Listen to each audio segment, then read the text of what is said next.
बिस्मिल्लाहिर्रहमानिर्रहीम। अस्सलाम वालेकुम दोस्तों, आज है 25 जुलाई 2025 जुम्मे का दिन है जी। और आपको सब्जियों के रेट बता देते हैं कि सब्जियों के रेट क्या क्या जा रहे हैं। ये वाला कद्दू आपको मिलेगा जी इस्लामाबाद मंडी में 250 और 300 रुपये का 5 किलो, यानी कि 50 और 60 रुपये किलो।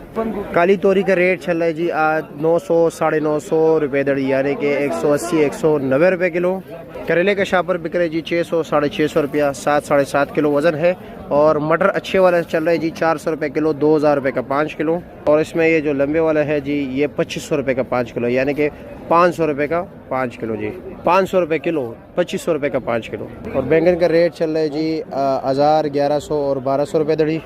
खीरा अफगानिस्तान वाला जो है ना 5 साढ़े 500 रुपये का है जी। इसका वज़न है 7.5 किलो, सॉरी 7 किलो।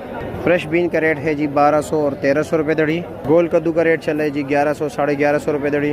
अरबी का रेट चल रहा है जी 400 साढ़े 400 500 साढ़े 500, मुख्तलिफ रेट है, जैसा माल वैसे ही दाम। शलजम 120 रुपये किलो है जी। भिंडी का रेट है 160 रुपये किलो, 800 रुपये का 5 किलो। लौकी का रेट चल रहा है जी 180 रुपये किलो, 900 रुपये का 5 किलो। बंद गोभी का रेट चल रहा है जी 90 और 100 रुपये किलो। चाइना गाजर है जी 120 रुपये किलो। चुकंदर का रेट चल रहा है जी 700 और 750 रुपये का